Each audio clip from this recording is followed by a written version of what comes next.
Et je finirai par là, et au moins il aura sa revanche. Sa revanche, on le sait, c'est qu'il va devenir un personnage officiel de la République triomphante. C'est qu'il va avoir ses obsèques grandioses, peut-être les plus gros obsèques qu'on ait jamais vus en France, 2 millions de personnes qui y participent. Mais on a dissimulé, on a caché quelque chose, longtemps, à propos de ces obsèques. Parce que, quelque part, c'est encore plus sa gloire qu'on le dit. Qu'est-ce qui se passe? C'est vrai, il y a des obsèques officielles, alors les académies. L'Académie, il était membre de l'Académie, je vous signale, quand il est rentré d'exil et qu'il a été prendre son siège à l'Académie, 60% des académiciens ont refusé de lui serrer la main. Tellement il y avait cette haine. Et donc, les académies, les députés, les sénateurs, l'Église, tout le monde est là. C'est vraiment officiel, c'est grandiose, avec une hypocrisie, c'est qu'il avait demandé d'être enterré dans le corbillard des pauvres, et on l'a mis dans le corbillard des pauvres, mais on a mis le corbillard des pauvres dans un énorme autre corbillard en marbre, avec extraordinaire, bon. Et donc, bon. Et puis, voilà, il y a des fanfares, et puis, comme ça, une demi-heure, 1 heure avant le passage du culte, il y a une espèce de rumeur, quelque chose monte. Au loin, puis peu à peu s'enfle,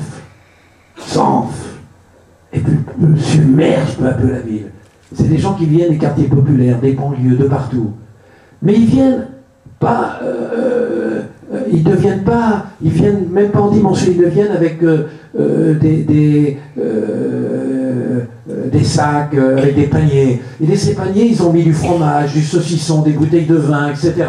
Et ils s'installent dans tout Paris, partout. Et ils se mettent, parce que c'est leur façon pour eux de rendre hommage à l'homme que des chez eux, à côté des obsèques officielles. Et ils se mettent partout avec des serviettes, mémé, mamie, machin, la tante.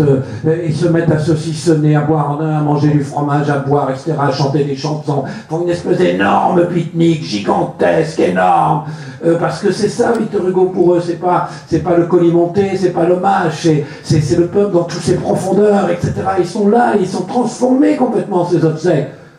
Et puis, parmi les gens qui sont venus de partout, de toutes tendances, il se trouve que les prostituées aimaient beaucoup Victor Hugo. Pas du tout pour la raison que vous croyez, même si c'est vrai, je vous ai dit qu'il a commencé comme Lamartine et qu'il a fini comme Strauss-Kahn sur ce plan-là. Mais parce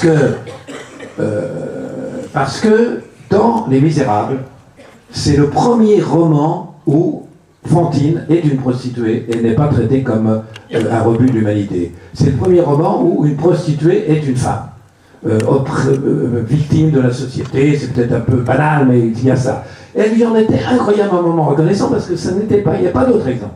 Donc elles sont venues de la France entière, les prostituées, entre autres, parmi tout le monde, sont venues aux obsèques de Victor Hugo.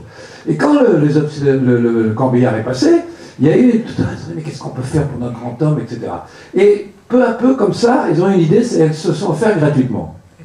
Et comme à ce moment-là, les prostituées n'avaient pas un uniforme de prostituée, elles étaient habillées comme tout le monde, du coup, il y a beaucoup d'autres femmes, de jeunes femmes, etc., qui ont regardé et ont dit, ah ben tiens, ben oui, ça se fait, c'est un principe, on a dit, après, tout le monde fait, c'est vrai, que Victor Hugo, il était chaud lapin. Et tout à coup, il y a eu un phénomène d'entraînement, et on s'est mis à copuler absolument dans tous les coins.